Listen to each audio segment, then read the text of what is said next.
제가 신학대학원을 다닐 때 사도 바울의 서신서 중 하나를 선택해가지고 A4 15장 분량의 소논문을 쓰던지 아니면 연극대본을 쓰라는 과제를 받은 적이 있었습니다. 그때는 아무 생각이 없었습니다. 그냥 짧으니까 빨리 해치울 수 있겠지, 이런 생각으로 빌레몬서를 선택했었습니다. 그런 기대감을 가지고요. 제가 다닌 성서침례대학원 대학교가 정말 좋습니다. 진짜 좋습니다. 근데 한 가지 단점을 꼽으라면 과제가 많습니다. 교수님들이 마치 내 과목만 공부하면 다 되라는 마음으로 그렇게 과제를 내주시는 것 같습니다. 굉장히 많습니다. 그러니까 어떻게든 주시는 과제를 빨리빨리 해치우는 능력을 길러야 되는 거죠. 그렇게 빡시게 눈물을 흘려가며 졸업을 하고 제가 사역 현장에 와보니까 이 능력이 정말 필요한 능력이었다고 깨닫습니다. 그래서 이 시간에 들으실 리 없으시겠지만 감사하다는 말씀을 드리고 싶습니다. 죄송하네요. 갑자기 생각지도 못한 넋두리가 길어졌습니다. 근데 제가 빌레몬서를 선택한 이유가 뭐 때문이겠습니까? 빨리 해치울 수 있을 거라는 그런 기대감 때문이었던 거죠.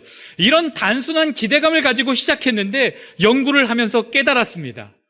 아유, 뭔가 잘못됐구나 깨달은 거죠. 제가 공업고등학교를 다녔습니다. 대학교도 공대를 나왔습니다. 공학도의 특징 중 하나는 뭐냐면 많은 내용을요 단순하게 줄이는 능력을 가지게 된다는 겁니다. 줄이는데 탁월합니다. 늘리는 걸 굉장히 어려워합니다. 그런데 과제물이 요구하는 능력은 뭡니까? 이 짧은 걸 방대하게 늘려야 되는 거였습니다. 과제를 하면서 비명이 절로 터져 나왔습니다. 근데 이 능력을 요구하신 분 덕분에 오늘 여러분들과 함께 이 빌레몬서의 내용으로 말씀을 나누게 되었습니다. 감사를 드리는 게 맞는 거겠죠? 사실 오늘 설교의 제목은 신대원 교수님이 강의 시간에 말씀하신 내용이었습니다. 아무 생각 없이 이 빌레몬서를 읽고 수업에 참석했는데 교수님이 이렇게 말씀하시는 거예요. 이 서신은 협박 편지입니다. 저한테는 굉장히 신선한 충격이었습니다. 아니, 성경에 무슨 협박 편지가 있을 수 있어? 그렇게 여겨졌거든요. 여러분들에게도 오늘 제가 느꼈던 그 신선한 충격이 주어질 수 있게 되기를 소망합니다. 그리고 그 신선한 충격이 충격으로 끝나지 않고 우리의 삶을 통해서 100배, 60배, 30배 그렇게 열매로 맺혀질 수 있게 되기를 기대하고 소망합니다. 여러분, 우리가 빌레몬서를 읽었는데 먼저 이 빌레몬이 누구인지 알 필요가 있을 것 같습니다. 빌레몬이라는 이름은요, 애정 깊은, 유익한, 애정 있는 사람, 사랑을 간직한 사람, 이런 뜻을 가지고 있습니다. 그러니까 빌레몬의 이름을 지을 때 부모가 어떤 기대를 갖고 이름을 지었겠구나, 이름만 들어도 아시겠죠? 협조를 해주세요, 여러분. 이름만 들어도 아시겠죠? 네. 부모가 빌레몬 이렇게 부를 때마다 이 빌레몬이 어떤 느낌을 받았겠습니까? 아, 나 사랑받고 있구나. 아, 나 사랑스러운 사람이구나. 나 이름에 걸맞는 사람이 되어야지. 그렇게 생각하지 않았을까요? 이 사랑스러운 사람아, 사랑을 가지고 있는 사람아, 유익한 사람아, 이렇게 불려지는 거니까요. 그리고 이렇게 불려지는 빌레몬, 참 기분이 좋았을 것 같은데 주변 사람들도 어떻게 들렸을까요? 빌레몬 그러면 누가 빌레몬이야? 이렇게 쳐다보지 않았을까요? 누가 그런 이름을 가지고 있는 거야? 지금 누구를 부르는 거야? 그런 시선을 지금 빌레몬이 한 몸에 받았을 것 같거든요.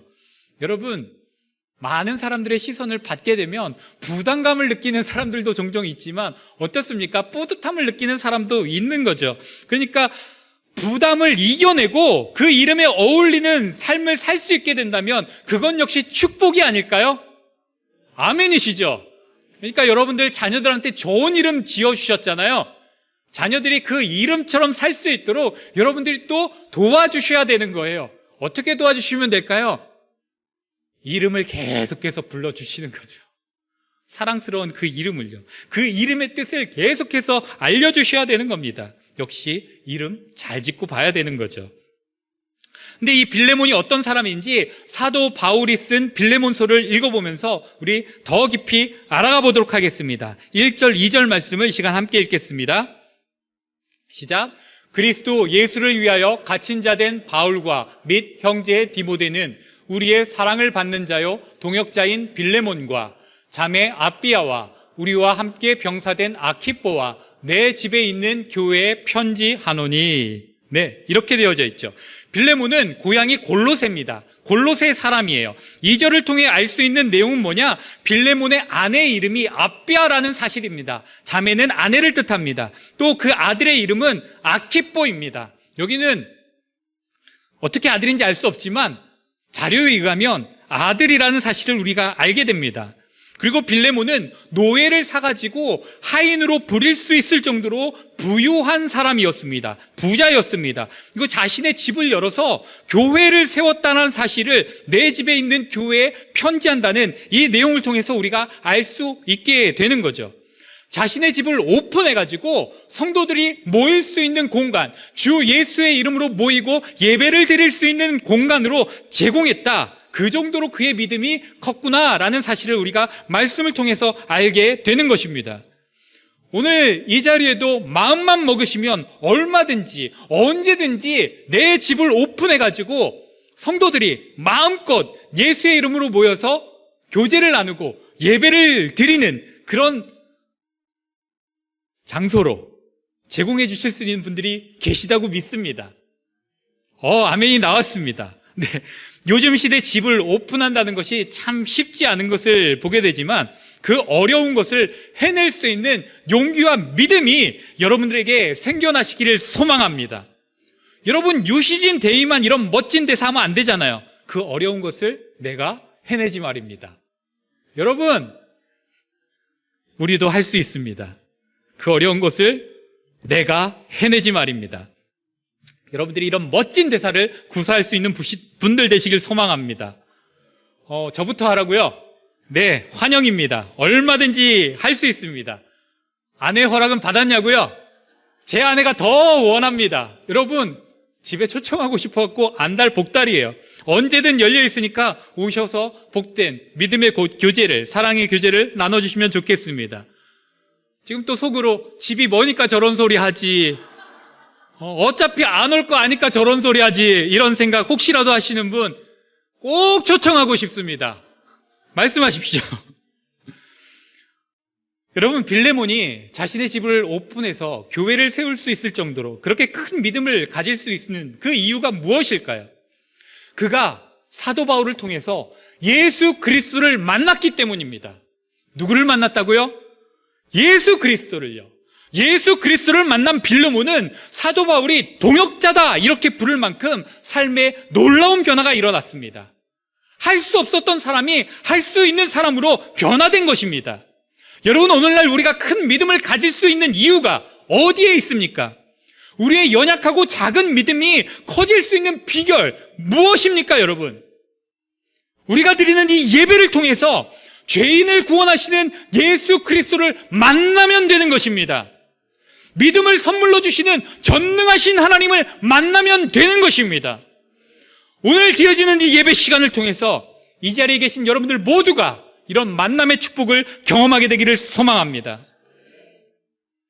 빌레몬에게 어떤 변화가 일어날까요? 우리 말씀을 통해서 함께 살펴보겠습니다. 5절부터 7절까지의 말씀을 우리가 함께 읽겠습니다. 시작. 주 예수와 및 모든 성도에 대한 내 사랑과 믿음이 있음을 들음이니 이로써 내 믿음의 교제가 우리 가운데 있는 선을 알게 하고 그리스도께 이루도록 역사하느니라. 형제여, 성도들의 마음이 너로 말미암아 평안함을 얻었으니 내가 너의 사랑으로 많은 기쁨과 위로를 받았노라. 절로 아멘이 나옵니다. 여러분 빌레몬은 자료에 의하면 에베소에 있었던 두라노 서원에서 사도 바울을 통해서 복음을 듣고 예수 그리스도를 만나 구원을 받게 됩니다. 그 결과 자기 고향 골로새로 돌아가서 자신의 집을 오픈하고 교회를 세우게 되는 거죠. 그렇게 자신의 집에 세워진 교회로 많은 사람들이 모여들었을 것입니다. 그 사람들에게 빌레몬이 어떻게 했냐? 사랑을 아낌없이 표현하고 예수 그리스도를 믿는 믿음을 담대하게 드러냈다는 것입니다. 이 일이 누구에게 전해질 정도로 그 일에 열심을 냈습니까? 지금 로마 감옥에 투옥되어 있는, 갇혀 있는 사도 바울의 귀에 들릴 정도로 그는 자신의 집에 모이는 성도들에게 이 아낌없는 사랑을 베풀었다는 거죠. 그들의 믿음이 성장해 갈 수 있도록 최선을 다해 돕는 사람이 되었다는 거죠. 진실로 사랑스럽고 자랑스러운 하나님의 사람으로 그렇게 세워지게 되었다는 거죠. 여러분, 그렇게 변화된 빌레몬, 그 한 사람으로 말미암아 그 집에 모이는 온 교회 성도들이 어떻게 되었다고요? 마음에 평안함을 얻었다. 성경은 이렇게 기록하고 있습니다. 또 멀리 로마 감옥에 갇혀 있는 사도 바울조차도 누구 때문에요? 이 빌레몬 때문에 많은 기쁨과 위로를 받았다. 이렇게 표현하고 있는 것을 발견하게 됩니다. 여러분, 그러니까 우리가 진실로 예수 그리스도를 만났다면, 정말 창조주 하나님의 놀라운 사랑과 지극히 큰 은혜를 받았다면, 여러분 지금도 이 예배의 자리에서 예수 그리스도를 만나고 있고 하나님을 만나고 계시다면 우리는 변해야 되는 거죠. 변해가야 됩니다. 변하지 않는다면 그건 뭔가 문제가 있는 것입니다. 무엇이 나로 하여금 예수 그리스도를 만나지 못하도록 방해하고 있는지, 무엇이 나로 하여금 하나님의 은혜가 임하지 못하도록 방해하고 있는지, 무엇이 나로 하여금 하나님 앞에서 진정한 예배자가 되지 못하도록 방해하고 있는지 우리는 그것들을 찾아내야 됩니다. 그리고 그것들을 치워달라고, 하나님 없애달라고 그렇게 간구해야 합니다. 이런 간구가 없다면, 우리의 이런 시도가 없다면 주님으로부터 우리는 이런 말을 듣게 될지도 모릅니다. 요한계시록 3장에 기록된 말씀입니다. 내가 내 행위를 아노니 내가 차지도 아니하고 뜨겁지도 아니하도다. 내가 차든지 뜨겁든지 하기를 원하노라. 내가 이같이 미지근하여 뜨겁지도 아니하고 차지도 아니하니 내 입에서 너를 토하여 버리리라. 여러분, 이 자리에 계신 분들은 한 분도 이런 주님의 음성을 듣지 않게 되기를 소망합니다. 여러분, 우리가 주 안에서 사랑스러운 존재로 다 변해갈 수 있게 되기를 소망합니다. 빌레몬과 같은 사람으로 변해갈 수 있게 되기를 소망합니다. 우리가 진짜 구원받은 하나님의 자녀로 살기를 소망한다면 우리는 빌레몬과 같이 주변 사람들에게 하나님의 사랑을 표현하는 사람이 되어야 됩니다. 우리 교회 안에서도 인사를 시키면 가끔 어색해 하시는 분들이 계신 걸 발견하게 됩니다. 돌아다니면서 인사하세요 그러면 가만히 서 계시는 분들이 있는 걸 발견하게 됩니다. 아니 되시옵니다. 여러분, 우리에게 주신 하나님의 사랑은 표현하라고 주신 것입니다. 마음껏 표현하시기 바랍니다. 담임 목사님이 5사람 만나라고 하셨습니까? 10사람 만나고 오십시오. 그래도 되는 겁니다. 사랑의 교제는, 사랑의 표현은 해도 부족하지가 않습니다. 그만하라고 말하는 분들이 이상한 겁니다. 그러니까 여러분, 마음껏 사랑을 표현하고 마음껏 믿음의 교제를 풍성하게 나눌 수 있는 저 여러분들 있기를 소망합니다. 이 일에 성공하면 누가 기뻐하실까요? 하나님 기뻐하십니다. 우리 주님 좋아하십니다. 근데 들어보면 빌레몬이 참 괜찮은 사람이잖아요. 근데 그는 왜 협박 편지를 받았을까요? 협박 편지를 받을 만한 사람이라고 생각되어지세요? 전혀 그렇지 않죠. 정말 좋은 사람이고 신실한 사람인데 왜 이런 빌레몬이 사도 바울로부터 협박 편지를 받아야 됐을까요? 먼저 왜 이게 협박 편지인지 모르시겠다고요? 네. 2절 말씀을 보면 내 집에 있는 교회에 편지한다 이렇게 얘기하고 있잖아요.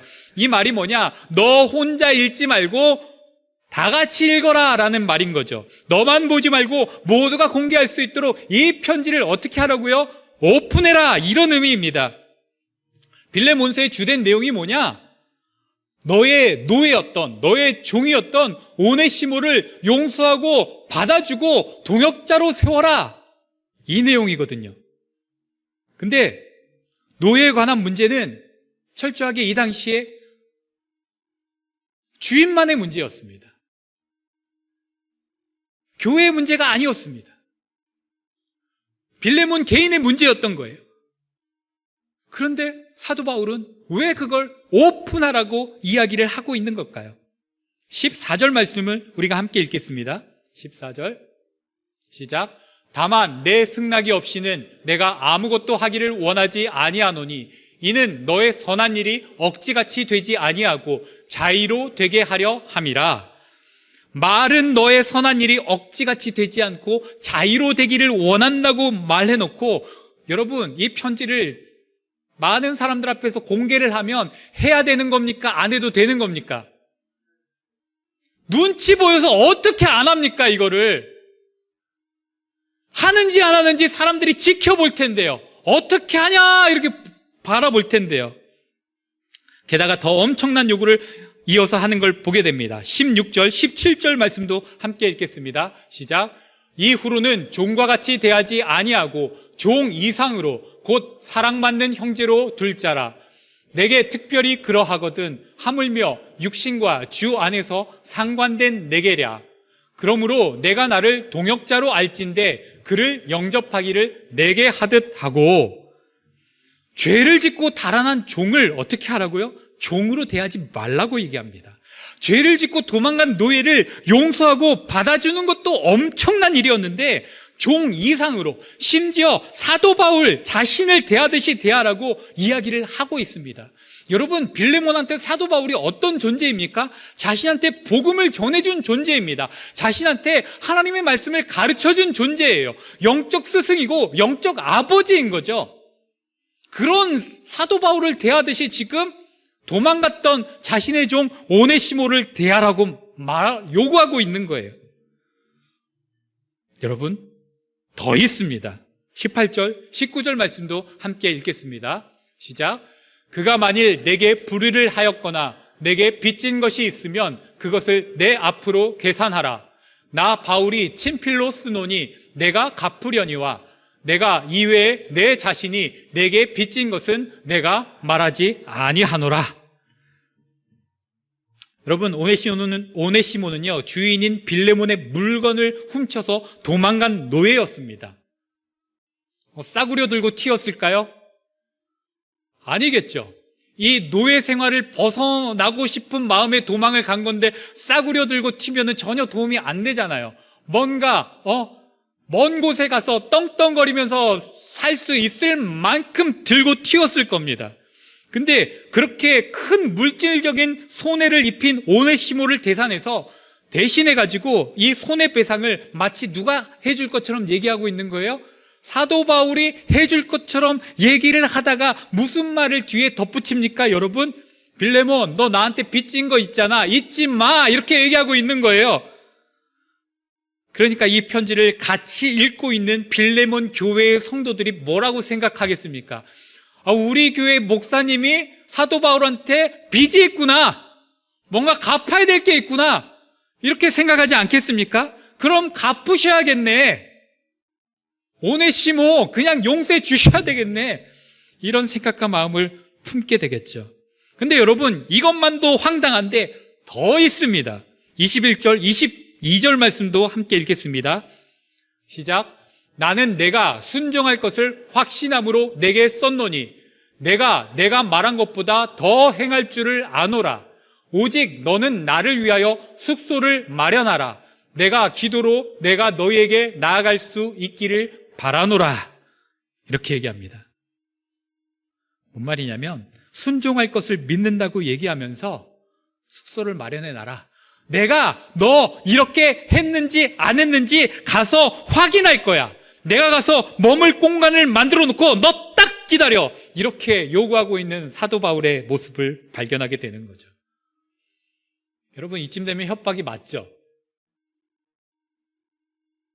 네, 아니라고 생각하시는 분들은 시간 관계상 집에 가셔서 천천히 묵상하시고, 그래도 이해가 안 되시면 개인적으로 찾아오시기 바랍니다. 근데 협박 편지는 맞는데 대체 왜 이런 편지를 빌레몬이 받아야 했냐가 궁금한 거죠. 여러분, 빨리 궁금하다고 해주세요. 궁금해 하셔야 제가 설교를 이어가죠. 네? 궁금한 표정 지어주셔서 감사합니다. 네. 빌레몬이 살고 있었던 이 시대는 로마 시대입니다. 로마 시대는 노예 제도가 합법적으로 공인되어 있었습니다. 당시 로마 제국 전 지역에 무려 6천만 명의 노예들이 있었다고 합니다. 그리고 이 노예들은요, 주인의 사유 재산이었습니다. 사람이 아니고 물건이었습니다. 그들의 생명을 포함한 모든 권리는 주인이 임의대로 처리할 수가 있었습니다. 그렇게 로마 시대의 주인은요, 노예에 대해서 거의 무제한의 권력을 가진 자들이었습니다. 하찮은 작은 죄를 지었어도 십자가 보내 그러면 그냥 십자가용으로 죽임을 당하는 일이 비일비재했다고 합니다. 그러니까 도망간 노예에 대한 처벌은 얼마나 더 잔인했을까요?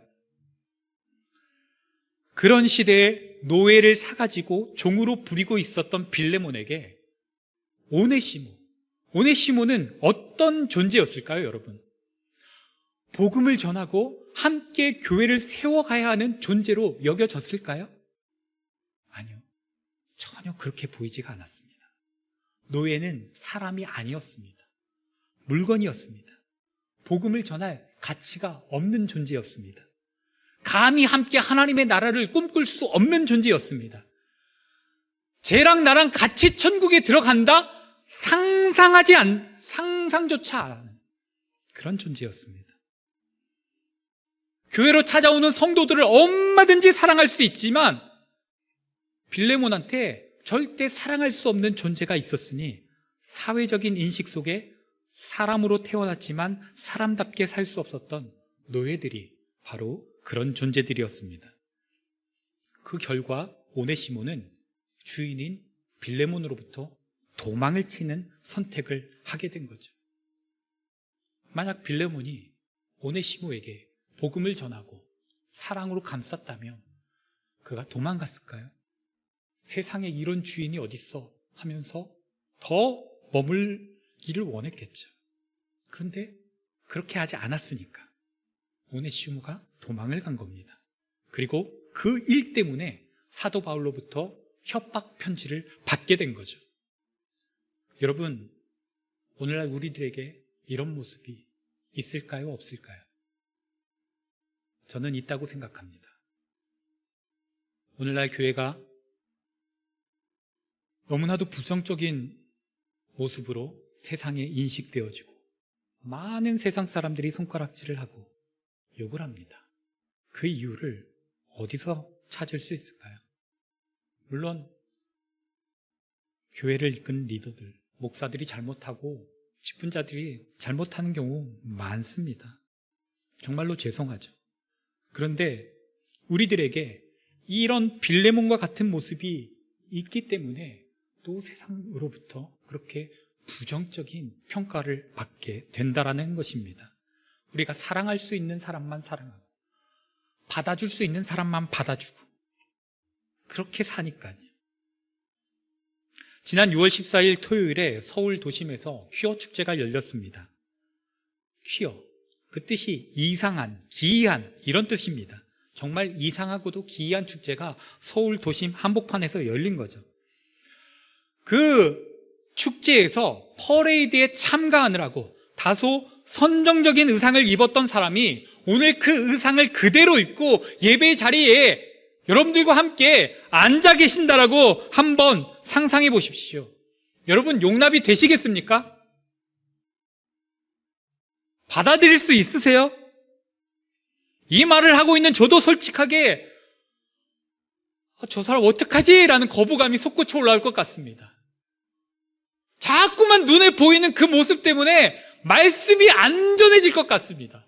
막혀버릴 것 같아요.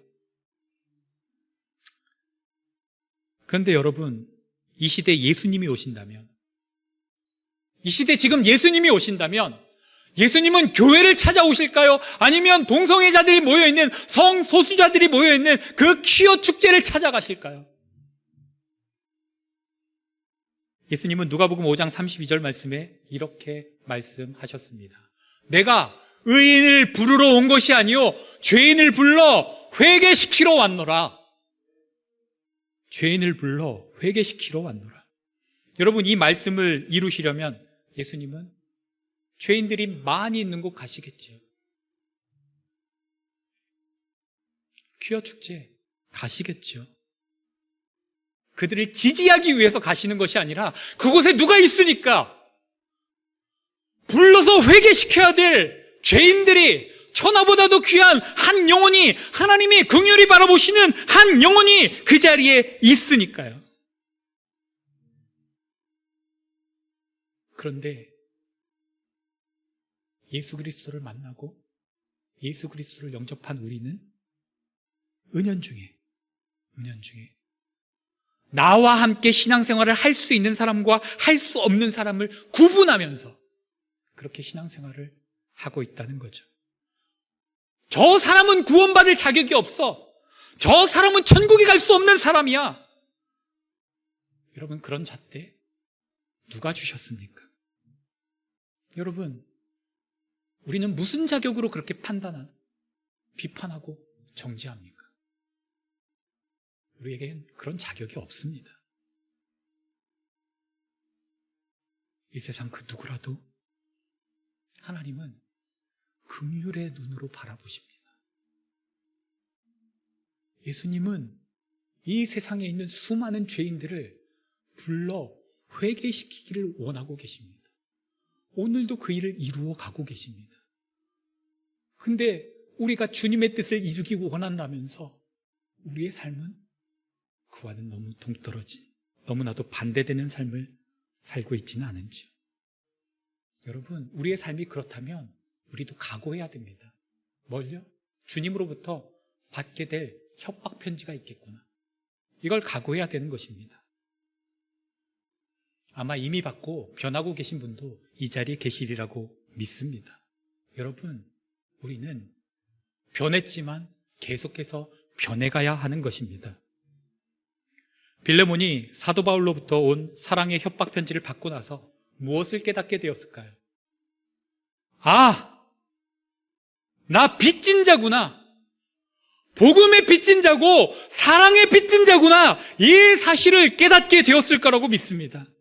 갚아도 갚을 수 없는 주님의 사랑을 내가 받고 빚진 자가 되었구나. 이 사실을 깊이 깨달았다고 믿습니다. 그리고 나서 자신의 집의 노예들을 봅니다. 자신에게 돌아온 오네시모를 봅니다. 어떻게 되었을까요? 사도 바울이 말한 대로 더 행하는 사람이 되었습니다. 기록에 의하면 빌레몬은 오네시모를 용서했습니다. 거기서 그치지 않고 그가 노예의 신분에서 벗어날 수 있게 만들어 주었습니다. 그리고 교회의 중추적인 역할을 할 수 있도록 그를 세워주었습니다. 그렇게 세워진 오네시모는요, 나중에 에베소 교회의 교역자가 됩니다. 그리고 빌레몬은요, 골로새 교회의 감독이 되는 큰 영광을 누리게 됩니다. 여러분, 짧지만 이렇게 복음을 통해서 변화된 한 사람, 빌레몬으로 말미암아서 얼마나 놀라운 일이 일어날 수 있는지 우리가 볼 수 있었습니다. 여러분, 저는 기대가 됩니다. 오늘 이 말씀을 듣는 여러분들을 통해서 얼마나 놀라운 일이 일어나게 될까? 하나님이 얼마나 놀라운 일을 이루어 가실까? 저는 너무너무 기대가 됩니다.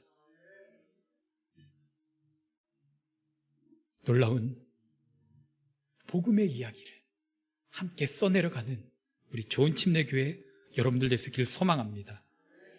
전라북도 김제에 가면 국가유산으로 선정된 금산교회가 있습니다. 사진에 보시는 것처럼 교회가 기역자로 만들어졌습니다. 굉장히 독특한 교회죠. 이 교회는 조덕삼이라는 사람이 세운 교회인데 자기 집에서 머슴살이를 하고 있던 청년을 신학교로 보내서 공부를 시키고 담임 목사님으로 청빙을 해서 모시고 와 섬긴 유명한 일화가 있습니다. 이 일화를 설명해 드리자면 이 머슴의 이름은 이자익이었습니다. 경상도에서 태어난 청년이었는데 너무 가난해가지고 정처 없이 이곳저곳을 떠돌다가 어디까지 갔냐? 이 조덕삼이 있는 전라북도 김제까지 가게 된 거죠. 경상도 청년이. 그리고 그 지역의 거부였던 조덕삼의 집을 찾아가서 제발 뭐든지 시키는 대로 할 테니까 나를 먹고 잘 수만 있도록 머슴으로 써주세요. 이렇게 요청을 한 거예요. 그래서 조덕삼이 너무 불쌍해 보이니까 그를 자신의 집에 들여서 머슴으로 삼았습니다. 근데 조덕삼이 이 이자익이라는 머슴을 보니까 사람이 머리가 좋은 거예요. 똑똑한 겁니다. 그래서 자기 아들과 함께 공부를 시키기도 하고 또 같이 교회를 데리고 다니기도 했습니다. 이때는 조덕삼도 교회를 다닌 지 오래되지 않은 상황이었습니다. 평신도로서 열심히 신앙생활이 뭔지 하나님의 말씀을 배워가는 단계였던 거죠. 그렇게 머슴하고 주인이 주일만 되면 같이 교회를 다니다가 이 주인과 머슴이 같은 날 침례를 받게 되었습니다. 그리고 또 시간이 흘러서 주인하고 머슴이 똑같이 그 교회에서 집사의 직분을 받게 되었습니다. 당시 금산교회는요, 테이트라는 선교사님이 담임 목회를 하고 계셨는데 가끔씩 선교사님이니까 먼 곳에 출타를 할 일이 생기면 설교를 맡기실 사람이 필요하잖아요. 담임 목사님이 저한테 설교를 맡기셨듯이 그렇게 평안히 가셨는지 모르겠지만 미국으로 가셨듯이 이렇게 설교를 맡길 사람이 필요한데 우리가 상식적으로 생각하기에는 누구를 세우는 게 맞아요? 더 많이 배웠고 더 많은 것을 가지고 있고 나이도 더 많은 주인 조덕삼 집사한테 설교를 시켜야 될 것 아니에요? 그런데 테이트 선교사가 누구한테 설교를 맡기고 갔을까요? 머슴이었던 이자익 집사한테 설교를 맡기고 가는 겁니다. 그런데 조덕삼 집사가 자기 집 머슴인 이자익 집사의 설교를 들어야 되는 그 불편한 상황을 맞이하면서 이렇게 이야기했다고 합니다. 우리 집에서 머슴으로 일하던 청년이 설교자로 세워지는 것이 얼마나 자랑스러운 일인지 모르겠습니다. 얼마나 자랑스러운지 모르겠습니다. 그리고 정말 진심으로 설교하는 그 머슴 앞에서 무릎을 꿇고 머슴이 하는 설교를 들었다고 합니다. 머슴이 하는 말을 누구의 말씀으로 듣는 거죠? 하나님의 말씀으로 듣는 겁니다.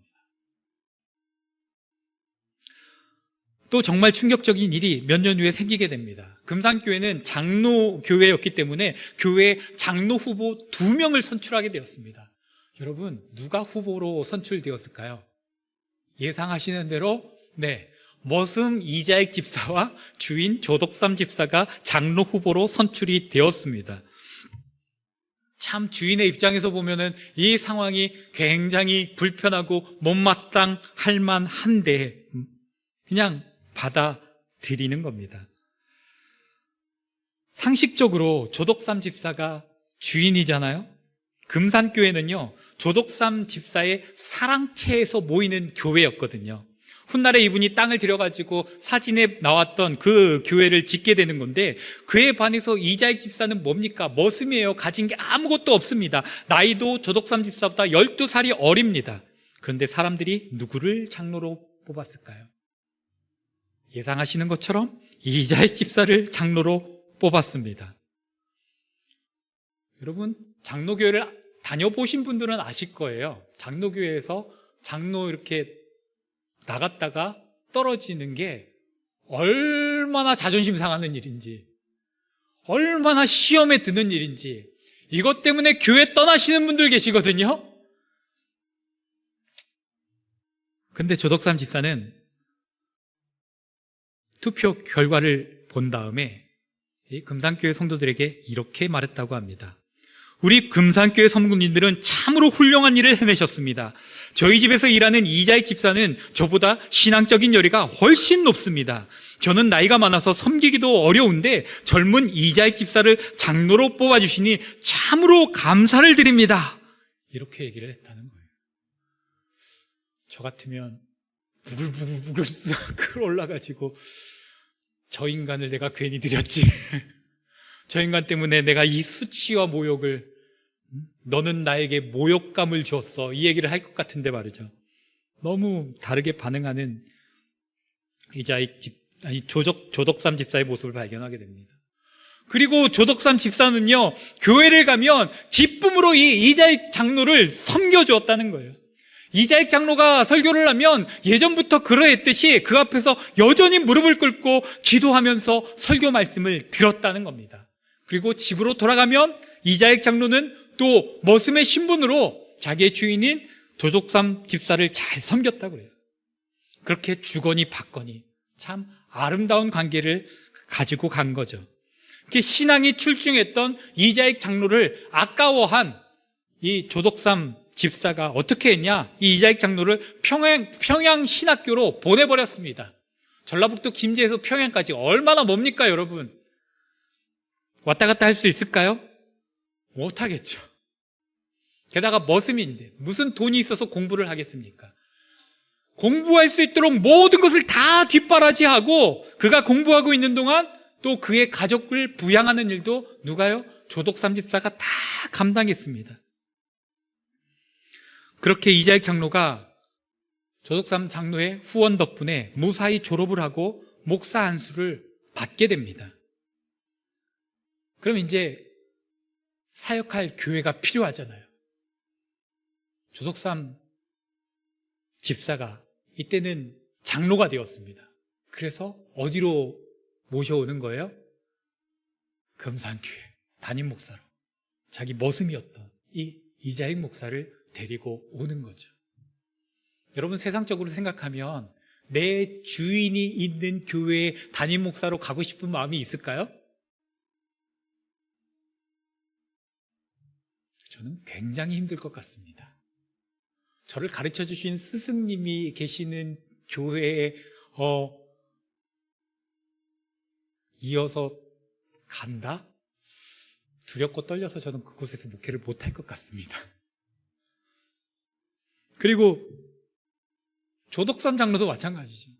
자기 머슴이었던 사람을 담임 목사로 청구해가지고 평생을 이제 담임 목사로 예우를 하면서 섬겨야 될 텐데 상식적으로는 가능한 일이 아닌 거죠.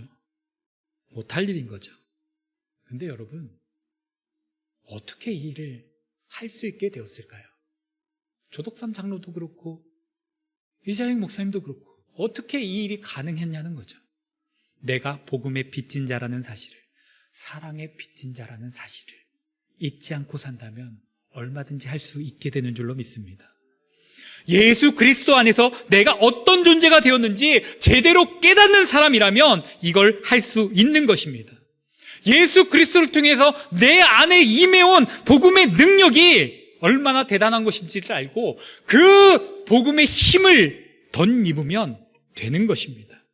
하나님의 놀라운 사랑과 예수 그리스도의 그 십자가 사랑이 충만하게 우리 안에 채워지면 얼마든지 가능해지는 것입니다.